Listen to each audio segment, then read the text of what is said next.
자, 이제 우리 함께 말씀 보도록 하겠습니다. 오늘 우리가 함께 볼 말씀 누가복음 15장 1절에서 10절 말씀입니다. 누가복음 15장 1절에서 10절 말씀입니다. 제가 가지고 있는 성경으로는 신약성경 120페이지입니다. 제가 한 절 읽고 여러분 한 절 읽고 이렇게 교독하도록 하겠습니다. 제가 먼저 읽겠습니다. 모든 세리와 죄인들이 말씀을 들으러 가까이 나오니 바리새인과 서기관들이 수군거려 이르되 이 사람이 죄인을 영접하고 음식을 같이 먹는다 하더라. 예수께서 그들에게 이 비유로 이르시되 너희 중에 어떤 사람이 양 100마리가 있는데 그 중에 하나를 잃으면 99마리를 들어 찾아내기까지 찾아나지 아니하겠느냐. 또 찾아낸즉 즐거워 어깨에 메고 그래서 그 벗과 이웃을 불러 모으고 나와 함께 즐기자. 나의 잃은 양을 찾아내었노라 하리라. 내가 너희에게 이르노니 이와 같이 죄인 한 사람이 회개하면 하늘에서는 회개할 것 없는 의인 99으로 말미암아 기뻐하는 것보다 더하리라. 어떤 여자가 10 드라크마가 있는데 하나는 잃으면 등불을 켜고 집을 쓸며 찾아내기까지 부지런히 찾지 아니하겠느냐. 또 찾아낸즉 벗과 이웃을 불러 모으고 말하되 나와 함께 즐기자. 잃은 드라크마를 찾아내었노라 하리라. 내가 너희에게 이르노니 이와 같이 죄인 한 사람이 회개하면 하나님의 사자들 앞에 기쁨이 되느니라. 아멘. 오늘 우리가 방금 읽었던 이 본문은 아주 유명한 비유 아닙니까? 잃어버린 이 세 가지에 대한 비유가 누가복음 이제 15장에 나오고 있습니다. 100마리의 양 가운데 한 마리의 양을 잃어버린 이 비유가 있고요. 또 10 드라크마 가운데 한 드라크마를 잃어버린 비유. 그 다음에 여러분들이 또 잘 아시는 비유죠. 탕자의 비유입니다. 두 아들 가운데 이렇게 둘째 아들인 한 아들을 잃어버린 그 아버지의 이 비유가 이 누가복음 15장에 이렇게 연속되어서 나오고 있습니다. 예수님께서는 항상 말씀하실 때 비유를 들어서 많이 말씀을 하셨습니다. 그렇다면 예수님께서 자주 사용하신 이 비유라는 것은 무엇을 뜻하는 것일까요? 비유는 헬라어로는 파라볼레라는 단어인데요. 이 파라는 옆이라는 단어이고 볼레는 이제 두다라는 단어입니다. 즉 비유라는 것은 옆에 두다라는 의미를 가지고 있는 것이고요. 이 비유를 통하여서 참된 그러니까는 이 비유를 사용하는 사람이 어떤 메시지를 전달하고자 하는지에 대한 그 의도가 이 비유 가운데 들어가 있고요. 이 비유를 갖다가 통하여서 자신의 의도를 드러내고 또 비유 가운데 이야기를 통하여서 자신이 어떤 메시지를 던지고자 하는지에 대해서 많은 사람들이 이 비유를 사용하고 있다라고 이야기를 하고 있습니다. 예수님 또한 이 비유를 사용하고 있는 것이죠. 좀 어렵다고 생각되면 이건 이제 비교인데요. 이 비유라는 단어가 딱 이 비교라는 또 단어하고 또 비슷합니다. 옆에 두다라는 것 아닙니까? 그래서 이제 제 옆에다가 이제 공유를 두는 거예요.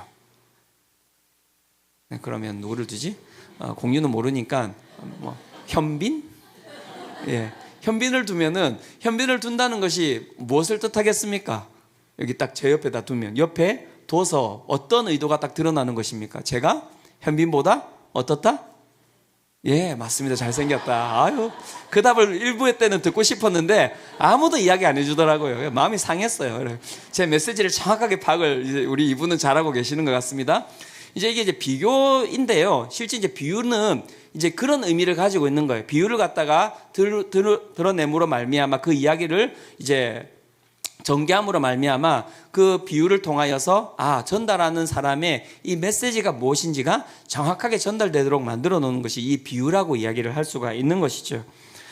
비유는 참된 의도를 드러내기 위해서 사용되는 것입니다. 그리고 오늘 우리가 읽은 이 본문은 예수님께서 이 세 가지의 비유를 통하여서 이제 우리 가운데 전달하고자 하는 메시지를 전달하고 계시는 것이죠. 오늘 이 누가복음은 이 세 가지 비유를 이야기를 하고 있는데요. 이 누가복음 15장 3절에서는 이 세 가지의 비유를 갖다가 단수로 사용하고 있습니다. 예수께서 그들에게 이 비유로 이르시되 하면서 세 가지 비유가 나오고 있는데 세 가지 비유면은 복수를 이제 써야 되는 것 아니겠습니까? 그런데 이 비유라고 할 때 이 단어를 갖다가 단수로 사용하고 있는 것이죠. 즉 어떤 의미를 가지고 있는 것이겠습니까? 이 세 가지의 비유를 던지고 있지만 이 세 가지의 비유를 통하여서 공통된 하나의 메시지를 전달하기를 원하는 것, 그것이 바로 예수님의 의도다라고 이야기를 할 수가 있는 것이죠. 그렇다면 이 세 가지의 비유가 어떤 의도를 가지고 있는 것인지 우리가 한번 살펴보고자 합니다. 첫 번째, 예수님께서 이 세 가지의 비유를 통하여서 우리에게 던지고자 하시는 메시지는 무엇이냐면 잃어버린 것을 찾는 자의 마음을 드러내고 싶어 하신다라는 것입니다. 잃어버린 것을 찾는 자의 마음이 무엇인지를 이 비유를 통하여서 전달하고자 하시는 것입니다. 먼저 첫 번째 비유가 나오는데요. 그 비유는 무엇이냐면 양 100마리 가운데 한 마리의 양을 잃어버린 목자의 이야기가 나오고 있습니다. 누가복음 15장 4절입니다. 너희 중에 어떤 사람이 양 100마리가 있는데 그 중에 하나를 잃으면 99마리를 들에 두고 그 잃은 것을 찾아내기까지 찾아다니지 아니하겠느냐. 목자가 100마리의 양이 있었습니다. 그런데 그 가운데서 어떻게 해요? 한 마리의 양을 잃어버린 거예요. 그래서 이제 99마리의 이 양을 갖다가 어디다가 들에 두고 그 가운데 이 한 마리의 양을 이제 찾으러 가기 시작한 것이죠. 실제 이 100마리 가운데서 우리가 이야기할 때 이 한 마리라고 하는 이 양의 이 가치는요, 되게 미미하다라고 이야기합니다. 100분의 1이거든요. 그렇기 때문에 이 목자가 이 양을 찾으러 가는 것에 대해서는 어떻게 보면 우리가 비효율적이다라고 이야기할 수 있을 정도로 이 목자는 이 한 마리의 양에 집착하고 있는 모습을 이 본문이 보여주고 있습니다. 그런데 이 비유로 끝나는 것이 아닙니다. 두 번째 비유에서도 마찬가지입니다. 두 번째 이제 10드라크마 가운데 한 드라크마를 잃어버린 여자의 이야기가 나오고 있지요. 누가복음 15장 8절인데요. 어떤 여자가 10드라크마가 있는데 하나를 잃으면 등불을 켜고 집을 쓸며 찾아내기까지 부지런히 찾지 않겠느냐, 아니하겠느냐. 자, 이 드라크마라고 하는 것은 로마의 화폐입니다. 데나리온하고 똑같은 것인데요. 한 드라크마는 한 사람의 이 하루 일당 정도가 이제 1드라크마라고 이야기를 하고 있는데요. 이제 작을 때는 한 5만 원 정도에서 이 많게는 한 10만 원 정도의 가치를 가지고 있는 것이 이 한 드라크마의 가치라고 이야기를 합니다. 5만 원에서 10만 원, 작은 돈 아닙니다. 제가 작은 돈이라고 이야기는 하는 것은 아닌데요. 요즘 워낙 화폐 가치가 이렇게 그죠? 인플레되어서 높다 보니까는 5만 원, 애들 5만 원 주면은 봤습니까? 요즘 추석 때 가면은 청소년 아이들한테 얼마 줘야 됩니까, 요즘? 예. 그죠? 5만 원 주면은 나쁜 삼촌 되고 이런 거 아닙니까? 그죠? 예. 그러니까 이게 이제 5만 원, 10만 원 이렇게 이야기하니까요. 이 돈이 제가 보기에는 이렇게 큰 돈은 아닌 것 같아요. 그런데 여기서도 마찬가지입니다. 이 여자가 어떻게 해요? 10드라크마 가운데 한 드라크마를 잃어버린 거예요. 근데 이때 이제 집 구조 자체는 이 빛이 안 들어오는 구조입니다. 이 창도 없고. 그러니까 어떻게 해요? 이 드라크마를 찾으려고 했더니 이제 난리가 난 거예요. 그러니까 막 등 켜고 그 가운데 밑에 있는 이제 쓸고 닦고 이러면서 이것을 찾기까지 부지런히 찾았다라고 이야기를 하고 있는 것이죠. 위에서 이야기했듯이 100분의 1의 이 한 마리 양을 찾아다니는 이 목자와 같이 어떻게 보면 10드라크마 가운데서 한 드라크마를 잃어버린 이 여자 또한 어떻게 보면 비효율적으로 움직이고 있는 것을 우리는 볼 수가 있습니다. 세 번째 이 예화를 보면요. 세 번째 예화도 동일하게 이제 메시지를 던지고 있는데요. 이 세 번째 예화가 무엇입니까? 이제 탕자의 비유 아닙니까? 두 아들 가운데 한 아들이 어떻게 합니까? 둘째 아들이 아버지에 가서 이제 재산을 요구합니다. 아버지, 저의 이 몫을 주십시오. 근데 그 당시에 이제 몫을 달라고 하는 것은 아시겠지만 이 절대 일어날 수 없는 일입니다. 아버지가 죽지 않는 한 이 재산은 아들들에게 물려줄 수가 없는 것이거든요. 그런데 아들이 뭐라고 이야기합니까? 아버지에게 재산을 달라고 한 것이죠. 아버지 빨리 돌아가십시오라고 이야기하는 아주 불효를 저지른 것이고요. 이 불효를 저지른 그 사람은 동네에서 돌을 가지고 와서 반드시 쳐서 죽이게 되어 있어요. 그러니까 아주 진짜 위험한 짓을 하고 있는 것이죠. 그렇게 이제 둘째 아들이 그 재산을 받아서 이제 어떻게 합니까? 먼 나라로 갔다라고 이야기를 하고 있습니다. 이스라엘 백성들에게 가나안 땅을 떠난다는 것은 여러분 아주 큰 의미를 가지고 있는 것입니다. 어떤 의미를 가지고 있는 것이냐면 내가 가나안 땅에서 더 이상 살지 아니하고 먼 나라로 간다는 것은 내가 이제 모든 인연을 다 끊겠다라는 것을 이야기하는 거예요. 모든 인연을 다 끊겠다는 것. 즉, 이 둘째 아들은 이 불효 중에 불효를 저지르고 다니는 것이죠. 아버지에게 재산을 받았고요. 그 재산을 가지고 이제 먼 나라로 갔다는 것은 무엇입니까? 나는 이제 절대 아버지에게로 돌아올 일은 없다라고 그 가운데 선포한 것입니다. 예. 그렇게 이 간 아들, 배은망덕한 아들, 여러분, 아버지는 이 아들에 대해서 어떤 마음을 가지고 있었을까요? 본문을 보시면은 이제 저희가 이제 너무 길어서 안 읽고 있는데요. 본문을 보시면은 아버지가 이 아들에 대해서 너무 마음이 많은 거예요. 그래서 이 아들이 이제 그 회개하고 돌아오는 장면이 나오지 않습니까? 그래서 상거가 먼데 멀리 있는데도 그 아버지가 그 모습을 바라보면서 달려가서 그 아들을 안아줬다라고 이야기를 하고 있는 것이죠. 여러분, 그 정도가 되려면 이 아버지가 뭐 일주일에 한 번 나와 있었겠습니까? 그죠? 아니요. 제가 보기에는 매일마다, 그죠? 아침부터 저녁까지 해질 때까지 계속 나와서 이 아들이 언제 오나, 돌아오지 않을까라는 그 마음을 가지고 끊임없이 그 아들만 바라보며 있었던 것 같습니다. 이것도 마찬가지죠. 이 돌에 쳐서 죽여야 되는 이 아들을 갖다가 기다리고 있는 이 아버지의 모습은 어떻습니까? 이것 또한 뭐 효율 이렇게 이야기하면 어렵지만 아주 비효율적인 거예요. 즉, 이 세 가지 비유에서 나오는 이 양, 그 다음 잃어버린 양, 잃어버린 드라크마, 잃어버린 이 한 아들이라고 하는 이 가치는 어떻게 봤을 때 우리가 시간이나 여러 가지 것들을 갖다가 투자하기에는 비효율적인 가치를 가지고 있는 것이다 라고 성경이 드러내고 있는 것이죠. 그런데 이 양과 잃어버린 드라크마와 잃어버린 이 아들을 대하는 목자와 여인과 그 다음에 이 아버지의 자세가 다른 거예요. 어떻게 대하고 있습니까? 본문에 보면 계속 이런 단어가 이제 나오고 있는데요. 양을 찾아 나선 이 목자의 모습 가운데서도 이렇게 이야기합니다. 그 잃은 것을 찾아내기까지, 이렇게 합니다. 찾아내기까지. 이 단어가 되게 중요합니다. 찾아내기까지 찾아다니니라고 이야기를 하고 있고요. 그 다음에 드라크마를 잃어버린 여인의 이 이야기에도 이렇게 이야기합니다. 등불을 켜고 집을 쓸며 찾아내기까지라는 단어가 또 반복되고 있어요. 찾아내기까지 부지런히 찾지 아니하겠느냐. 그리고 제가 앞에서도 이야기 드렸지만 멀리서는 이 둘째 아들을 바라보며 달려가는 아버지의 모습을 통하여서 우리는 무엇을 알 수 있습니까? 아들이 돌아오기까지, 그죠? 돌아오기까지 멈추지 않는 아버지의 그 모습이 보여지는 것이죠. 본문에서 사용하는 단어고, 그래서 이 단어 찾아내기까지라고 하는 이 단어는요, 엄청 강력한 단어예요, 여러분. 엄청 강력한 단어입니다. 그죠? 앞에 있는 이 미미하고 이 가치가 없어 보이는 이 존재들이 있기 때문에 어떻게 보면은 찾아내기까지라는 이 단어가 훨씬 더 커 보이는 것은 아닌지 모르겠습니다. 내가 이것을 찾을 때까지 절대 찾는 일을 나는 멈추지 않겠다라고 하는 의지가 이 단어 가운데 반영이 되어 있는 것이죠. 강력한 의지가 반영이 되어 있는 것입니다. 난 절대 멈추지 않겠다. 난 이걸 분명히 찾아야 된다. 반드시 찾아야 된다. 이거 안 찾으면 나는 무엇입니까? 아무것도 하지 않겠다라는 것이 그 가운데 있는 거예요. 찾는 일 외에는 다른 것은 절대 하지 않겠다라는 거예요. 그러니까 아버지도 마찬가지죠. 아버지 할 일이 얼마나 많았겠습니까? 그런데 아들이 돌아오기까지 나는 이 언덕에 서서 절대 움직이지 않겠다라는 그 의지가 있는 거죠. 야, 엄마도 이 여인도 마찬가지죠. 남편이 있고 자식이 있고 상관없는 거예요. 굶어 죽어라 이런 거죠. 나는 오늘 이 드라크마를 꼭 찾아야 된다라는 강력한 의지가 반영이 되어 있는 것입니다.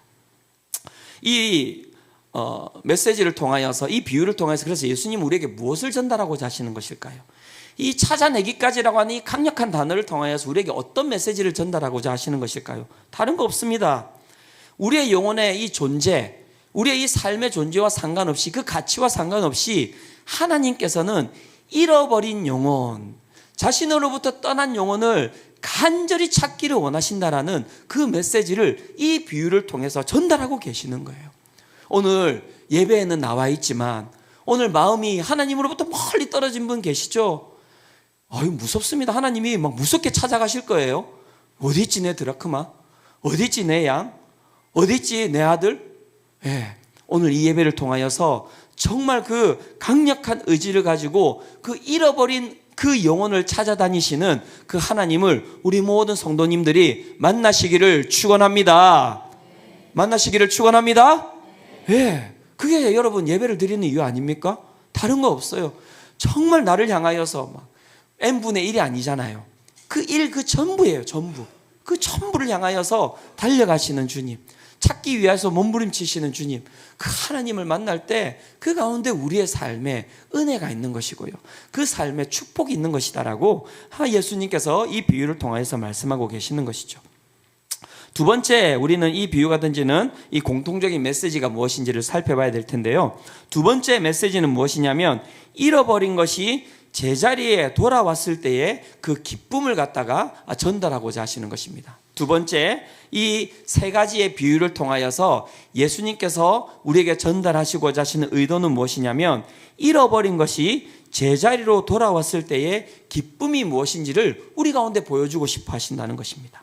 이 세 이야기가 공통적으로 보여주고 있는 것, 그것은 여러분 정리가 되어 있습니다. 앞에서도 이야기 드렸듯이 잃어버린 한 마리의 양이 돌아옴으로 말미암아 99마리의 양이었던 99라는 이 숫자가 어떻게 되었습니까? 100이라는 완전수가 되었습니다. 100이라는 완전수. 자, 그 다음에 잃어버렸던 한 드라크마를 갖다가 찾음으로 말미암아 어떻게 되었습니까?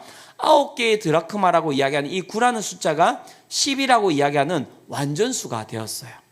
그 다음에 집에 갔던 둘째 아들이 돌아옴으로 말미암아 그 가운데 집의 식구가 완전한 집의 식구가 4명이었다고 이야기하면 그 3명이었던 그 집 식구의 숫자가 어떻게 되었습니까?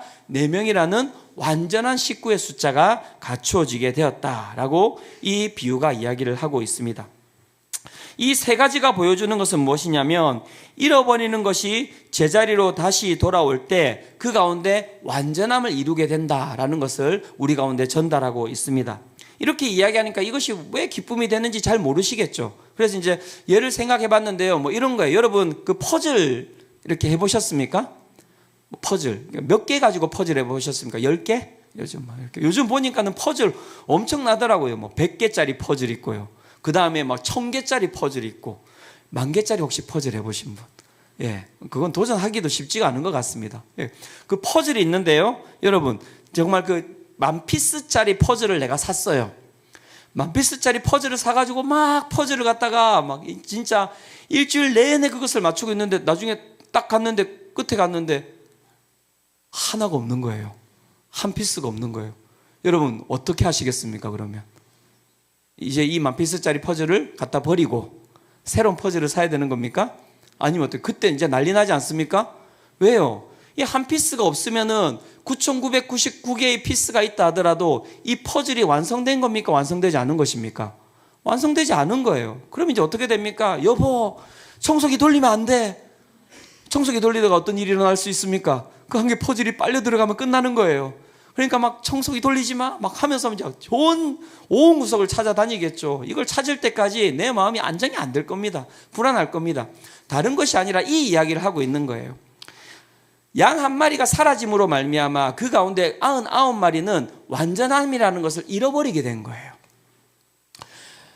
10개의 드라크마가 완전수였는데 그 가운데 1개의 드라크마가 사라짐으로 말미암아 그 1개의 드라크마가 중요한 것이 아니라 이 9개는 완전함을 경험하지 못하고 있는 거예요. 완전하지 못함을 경험하고 있기 때문에 그 불안정성이 우리 가운데 무엇을 주는 것입니까? 슬픔을 주는 거예요. 그 가운데 두려움을 주는 것이죠. 그래서 그 가운데 이 잃어버린 양을 갖다가 찾아다니기 위한 목자의 그 몸부림은 다른 것이 아니라 완전함을 위한 몸부림이라고 이야기를 할 수 있는 것이죠. 그래서 제가 이제 10,000피스짜리 여러분 퍼즐을 갖다가 하다가 한 개를 잃어버렸는데 이것을 갖다가 막 3시간, 4시간 찾다가 못 찾다가 또 그 다음에 또 찾았어요. 그러면 제가 어떻게 하겠습니까? 제 마음이 어떻겠습니까? 여러분들은 별로 여기는 감동이 없군요. 공유하고 현빈 이런 것만 좋아하고 이렇게. 예. 그렇죠? 기쁘지 않겠습니까? 전 너무 기쁠 것 같아요. 그렇게 기쁘면 그냥 끝나지 않죠. 얘들아, 아빠가 야 드디어 이제 이 10,000피스짜리를 갖다가 완성했다. 아니 한 피스 잃어버렸다면서요. 그 한 피스 아빠가 정말 몇 시간을 쫓아다니다가 찾았단 말이지. 그래서 이제 완성을 한 거야. 오늘 자 우리 집은 파티다. 그죠? 얼마나 기쁩니까? 그래서 바로 뭐 치킨 막 시켜가지고 애들하고 치킨과 족발 먹으면서 그 기쁨을 누리겠죠. 자, 이 이야기가 바로 여러분이 이 비유에서 이야기하는 비유가 바로 이 이야기를 하고 있는 겁니다. 이 하나의 피스, 이 조각 하나가 여러분 가격이 얼마나 하겠습니까? 물론 10,000피스는 비싸겠죠. 하지만 그 10,000피스 가운데 이 한 피스의 가격은 아주 그렇죠? 가격이 아주 미미할 겁니다. 그죠? 그런데 저는 이 한 피스를 찾은 것을 가지고 지금 얼마를 쓰고 있습니까? 통닭을 사는 거예요. 치킨을 사는 거예요. 여러분 거기다가 애들이 갑자기 족발 먹고 싶다고 하니까 족발까지 사야 되는 거예요. 예. 만 피스짜리 하나 사고도 남겠는데요. 치킨하고 족발을 시키면 한 10만 원 요즘 나오지 않습니까? 저는 다른 세상에서 살고 있는 것 같습니다. 네. 그러니까 이 보면 어떻게 보면 아주 비효율적인 행위가 지금 막 일어나고 있는 거예요. 그런데 보면은 이 비유에서도 동일하게 이야기하고 있습니다. 보십시오. 이 잃어버린 양이, 그 다음에 이 한 드라크마가, 그 다음에 이 아들이 제자리로 돌아왔을 때 그것을 갖다가 무엇이라고 이야기하면 기쁨이라고 이야기를 하고 있는 거예요. 그래서 여러분, 복음은 다른 것이 아닙니다. 잃어버렸던 것이 제자리로 돌아왔을 때 그것을 우리는 무엇이라고 이야기하냐면 복음이라고 이야기를 하는 거예요. 복음. 그것이 복음이에요. 새생명 축제 우리가 하잖아요. 새생명 축제를 왜 하는지 아십니까? 잃어버린 영혼, 그 사람을 위해서 하는 것이 아니라 그 사람이 우리에게 와서 앉아 있어야지만이 어떤 일이 벌어지는 것입니까? 이 만피스에 여러분, 이 퍼즐이 완성이 되기 때문에 우리는 내 옆에 있는 믿지 않는 사람을 초청하는 것이다 라고 이야기를 할 수가 있는 것이죠. 그것이 바로 여러분 축제라고 이야기를 하고 있는 것입니다. 그래서 그 가운데서 정말 보면은 성경이 이렇게 이야기하고 있습니다. 잃어버린 양을 찾고 돌아오는 목자가 어떻게 돌아옵니까? 누가복음 15장 5절과 6절에 이렇게 이야기합니다. 또 찾아낸즉 즐거워 어깨에 메고 집에 와서 그 벗과 이웃을 불러 모으고 말하되 나와 함께 즐기자. 나의 잃은 양을 찾아내었노라. 어떻게 하고 있습니까? 양 한 마리를 찾았는데 어떻게 해요? 옆에 있는 벗과 이웃을 갖다가 다 불러 모았다고 이야기를 합니다. 그리고 어떻게 해요? 잔치를 벌이는 거예요. 보시죠? 예, 한 마리 양보다 더 비싼 가격으로 지금 잔치를 벌이고 있습니다. 양뿐만이 아닙니다. 드라크마를 찾은 여인도 마찬가지입니다. 누가복음 15장 9절에 보면 이렇게 이야기합니다. 또 찾아낸즉 벗과 이웃을 불러 모으고 말하되 나와 함께 즐기자. 이른 드라크마를 찾아내었노라 하리라. 이 여인도 똑같이 행위를 하고 있어요. 어떻게 해요? 잃어버린 드라크마를 찾자 말자 옆에 있는 벗과 이웃을 갖다가 불러 모았다고 이야기합니다. 이 사람의 벗과 이웃은 한 명밖에 없었을까요? 그러면 어떻게 보면 뭐 드라크마보다 작은 양으로 뭐 잔치를 할 수 있겠지만 그렇지 않겠죠. 여기저기 사람들을, 옆에 있는 사람들을 다 불러 모아서 어떻게 해요?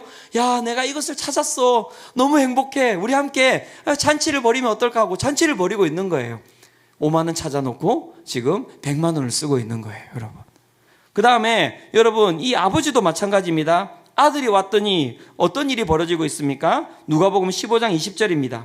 이에 일어나서 아버지께로 돌아가니라. 아직도 거리가 먼데 아버지가 그를 보고 측은히 여기에 달려가 목을 안고 입을 맞추니. 그리고 어떤 일이 벌어집니까? 22절과 24절입니다. 아버지는 종들에게 이르되 제일 좋은 옷을 내어다가 입히고 손에 가락지를 끼우고 발에 신을 신기라. 그리고 살찐 송아지를 끌어다가 잡으라. 우리가 먹고 즐기자. 이 내 아들은 죽었다가 다시 살아났으며 내가 잃었다가 다시 얻었노라 하니 그들이 즐거워하더라. 잃어버린 것이 다시 제자리로 돌아온다는 거, 그것은 여러분 엄청난 기쁨을 선사하는 능력이라고 예수님께서 이 비유를 통해서 우리 가운데 말씀하고 계시는 것입니다. 신앙은 다른 것이 아니라 이 잔치에 참여하는 것이 신앙이에요. 이 잔치에 참여하는 것이 신앙입니다.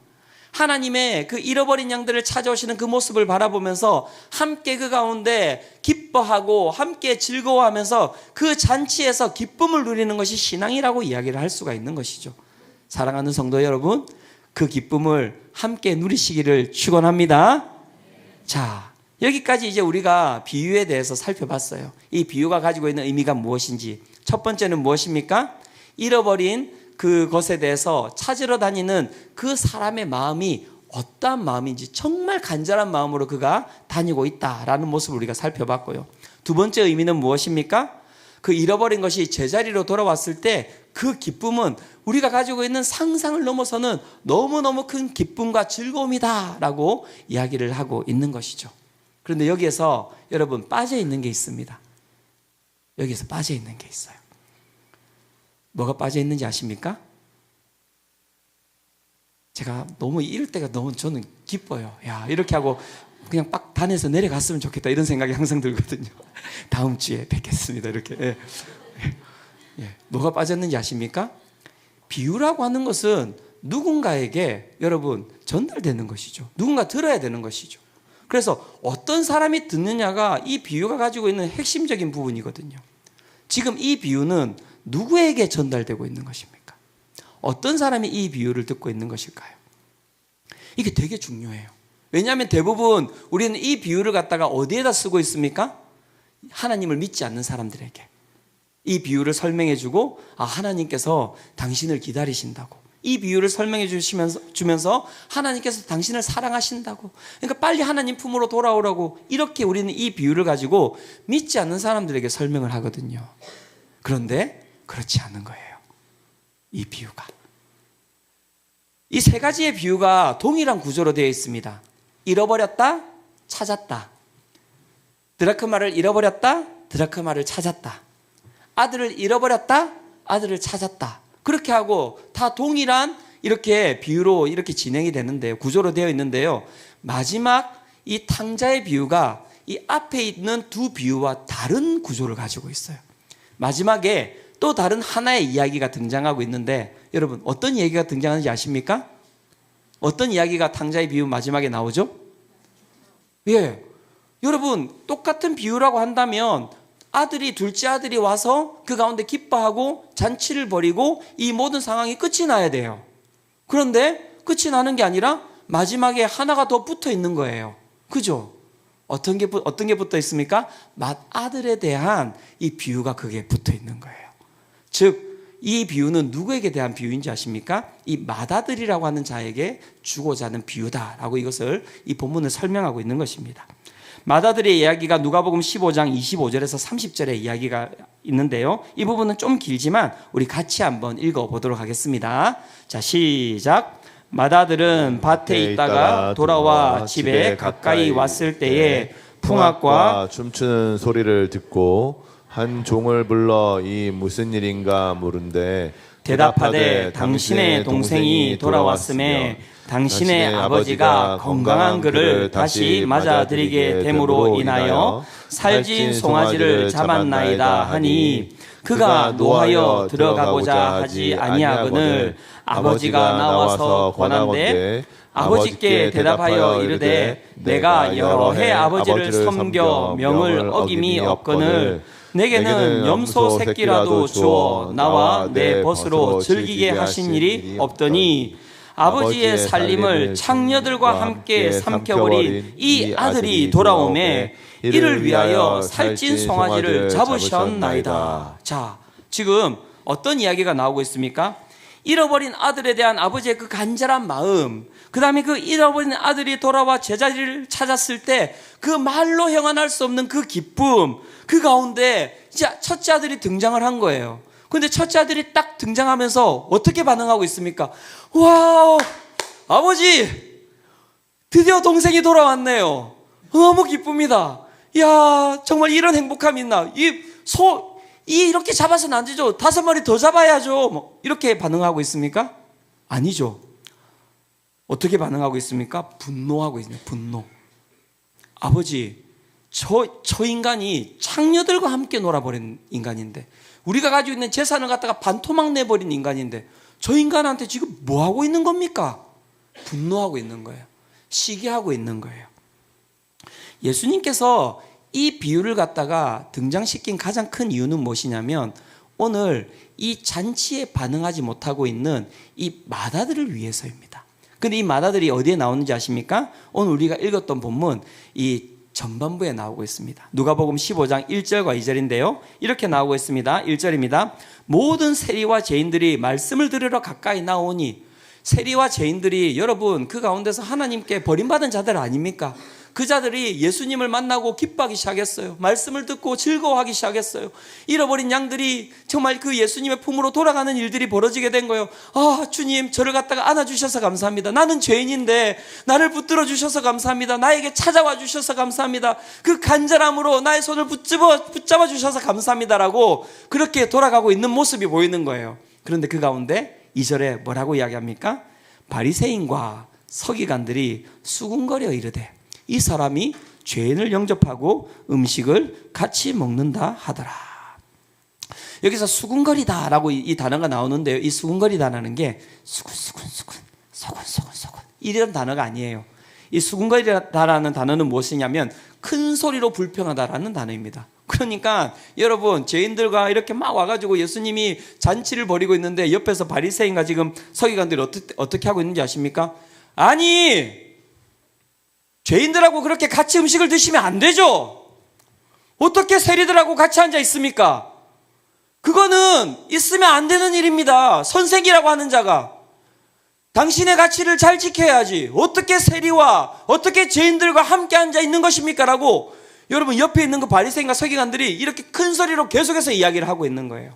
그렇게 이야기할 때 예수님께서 어떻게 하셨다고요? 이 비유를 들어서 이들에게 이야기를 하고 계시는 것이죠. 그렇다면 여기서 나오는 잃어버림이라고 하는 이 단어는 도대체 누구에게 여러분 적용이 되는 것이라고 생각하십니까? 누가 잃어버린 자입니까, 여러분? 누가 잃어버린 자일까요?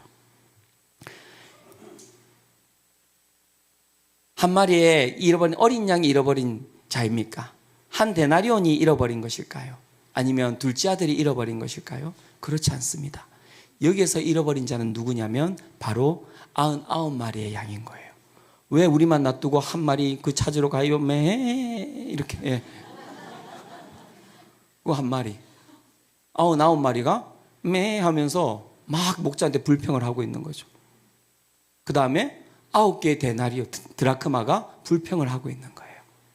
첫째 아들이 어떻게 해요? 그 불만과 불평을 버리고 있는 것이죠. 잃어버린 자에 대한 비유인 줄 알았는데 이 비유는 그 비유가 아니라 같이 함께하는 99마리의 양과 하나님과 함께 있는 9개의 드라크마와 오늘도 하나님의 은혜를 받고 있는 이 첫째 아들, 남아있는 자들에 대한 비유로 예수님께서 말씀하고 계시는 것입니다. 그리고 예수님께서는 그 남아있는 자들에게, 그 바리새인과 서기관들에게 이렇게 묻고 있는 것이죠.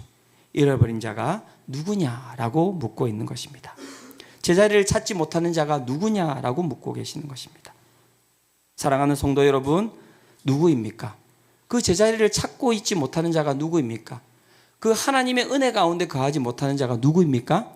바리새인과 서기관들, 그리고 여러분들이죠. 여러분들이죠. 여러분 신앙의 기쁨이 있으세요? 여러분 신앙의 즐거움이 있으세요? 성경을 살펴보면요, 예수님과 함께 있었을 때는요 항상 잔치였어요. 항상 잔치였어요. 기쁨, 즐거움, 충만함. 자, 어떠십니까 여러분? 우리의 삶에는 그 신앙의 기쁨이 있습니까? 그 신앙의 즐거움이 있습니까? 예수님과 함께 동행함으로 말미암아 너무너무 행복하고 내 가운데 오늘도 나를 간절한 마음으로 바라보시는 그 주님의 그 시선이 오늘도 너무나 좋고 오늘도 내 모든 모습을 바라보면서 나는 죄인이고 나는 연약하지만 그 모습 바라보시면서도 괜찮다. 나는 너 사랑하고 너와 함께하고 싶고 나는 너를 세우고 싶고 너와 동행하고 싶다라고 하는 그 간절함이 우리 가운데 있기 때문에 여러분 기뻐하면서 즐거워하면서 그래 나를 사랑하는 분이 계시니까 오늘도 나는 멈추지 않고 즐겁게 이 인생을 살아가야지라고 하는 그 기쁨이 우리의 신앙 가운데 있으세요? 없다면 여러분들이 잃어버린 자인 것입니다. 다음 주에 새생명 잔치 있습니다. 그 새생명 잔치에 여러분 믿지 않는 사람 데리고 온다고 여러분 애쓸 필요 없어요. 왠 줄 아세요? 잃어버린 사람은 그 사람들이 아니라 우리거든요. 우리가 그 하나님의 기쁨, 하나님의 즐거움을 여러분 누리지 못한다면 여러분 밖에 있는 사람 데리고 온들 그 사람들 여기서 아무것도 누리지 못할 겁니다. 소떡소떡 먹고 가고 고구마 먹고 가고 그거 왜 없어요 여러분. 뭐가 있겠습니까 여러분. 우리가 그거 주려고 여러분 교회가 있습니까? 아니요. 교회는 잃어버린 자들이 제자리로 찾아오는 그 기쁨을 누리는 것이 교회란 말이죠. 오늘 이 예배 가운데 여러분 그 자리를 찾지 못하시는 분들 계시다면 오늘 그 자리를 찾으시기를 축원합니다. 그 자리를 찾으셔야 돼요. 오늘 예배 가운데 나는 은혜를 못 받겠다. 그러면 은혜 받는 교회 가세요 제발. 거기서 예배 드리셔야 돼요. 이 교회 드리고 저 교회 드리고 사람 많고 아무 상관이 없어요. 한국 교회가 잃어버린 게 뭔지 아십니까? 다 첫째 아들처럼 살아가는 거예요. 교회 오면 뭐가 그렇게 근심이 많으신지 뭐가 그렇게 마음에 안 드신지 옆에 있는 권사님이 제발 그만해라. 하지 마라. 다 듣고 있다. 아니잖아요. 깨어나셔야 됩니다. 만나셔야 됩니다. 팀 켈러 목사님이 이렇게 이야기하셨습니다. 형 부류의 사람들은 삶의 상황에 대해 속에서 분노가 들끓고 쓰라린 원한이 오래가고 인종이나 종교나 생활 방식이 다른 이들을 얕보고 기쁨 없이 고역에 시달리듯 살아가며 기도 생활에 친밀함과 기쁨이 별로 없다. 또 정서불안이 심해 남의 비판과 거부에 대해서는 과민한 반면 남을 정죄할 때는 가차없고 냉혹하다. 이게 오늘 우리의 모습 아닙니까? 말씀은 다른 거 이야기하지 않습니다. 자각하라는 것입니다. 그리고 말씀은 우리를 정죄하는 것이 아닙니다. 막 그렇게 정죄하는 것이 아니라 회복하라는 것입니다. 오늘 이 말씀을 통하여서 우리의 영혼이 하나님을 기뻐하고 하나님을 즐거워하는 그 신앙으로 회복되시기를 축원합니다. 이 시간 우리 함께 이 찬양 드리면서 주님께 나아가기를 원합니다. 언제나 내 모습 너무나 부끄러워 무릎으로 주님께 기도로 가오니 나 홀로 서 있는 죽은 내 영 깨워서. 우리 영이 죽어 있다면 다른 길 없습니다. 주님 만나야죠. 주님이 여러분 이 비유를 통해서 그 바리새인에게 찾아가서 막 몸부림치는 거예요. 나를 밀어내지 마라. 나를 싫어하지 마라. 내가 알고 있다 너희들의 아픔. 너희들이 그 썩은 마음 알고 있는데 내가 밖에 있는 애들 아니라 밖에 있는 애들도 찾고 있지만 내 속에서 있는 내 자식인데 오늘도 그 가운데서 마음껏 누리지 못하는 난 너를 갖다가 너무 안타깝게 생각한다는 거예요. 너를 보고 너무 힘들어한다는 거예요. 제발 오면 안 되겠니? 마음 열어주면 안 되겠니? 그 비유를 갖다가 예수님께서 하시는 것 아닙니까? 이 시간 우리 함께 주님께 나아가기를 원합니다. 이 찬양 드리며 주님 내 마음을 만져주시옵소서, 내 영을 깨워주시옵소서. 우리 함께 이 찬양 드리며 주님께 나아가도록 하겠습니다.